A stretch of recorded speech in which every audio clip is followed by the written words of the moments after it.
I want to welcome you and tell you a little bit about what we're going to do. So if you want to find out about anybody, one of the best ways to find out is to look at this nexus of their story, their beliefs, their practices, and their symbols.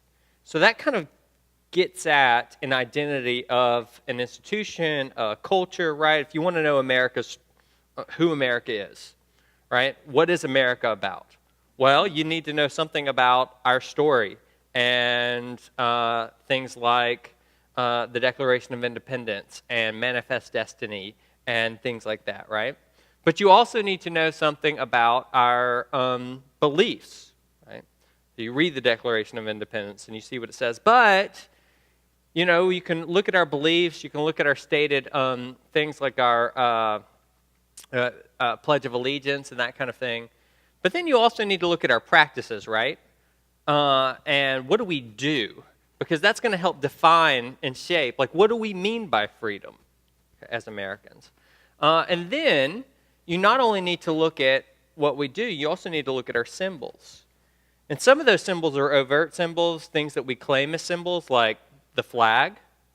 Some of those symbols are things like little rectangular plastic things that we take sliding all the time, right? Credit cards. And that says something about what we believe when we talk about freedom and manifest destiny and other things, right? You need to look at all these things kind of together.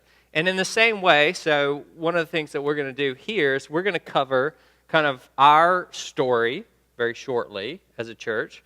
We're going to cover our beliefs. That's going to be covered a lot. Some of our symbols and what we believe about those symbols, like baptism and the Lord's Supper, and our practices. So we're going to look at all that during this time. Well, how about our story? A lot of people wonder, how old is the church? And the church is not very old. But it's older than some think. It's about 20 years roughly or so old, depending on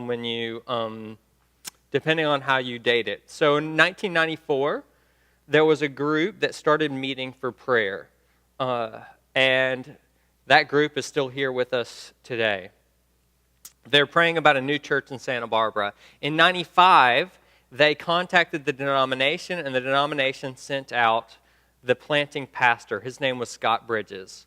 Scott came out and planted the church. The church particular services began in November of 96, so roughly 21 years ago. And we have been in this current location since December 2003. We bought it a couple years before that, but we're in the historic district. And because we're in the historic district, it takes a long time for anything to get done as far as renovations, signage.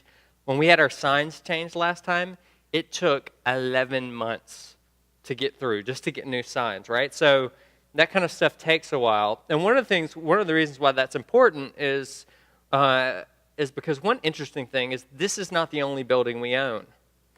Right through that wall, there's an art supply store, and we own that space as well. We derive rental income from them, and we don't have the money right now to renovate that place. But it's going to take a while when we do, and that is one of our hopes. And we have actually an investigative committee right now that's looking into seeing what our future needs might be, if that will meet them, and how do we get there.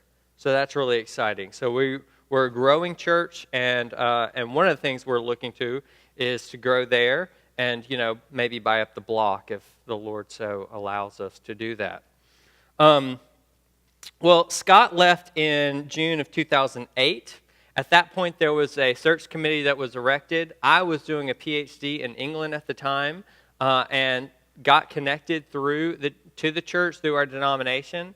And after a long kind of 2-year process, I ended up being ordained and coming out. So I've been here since January of 2010.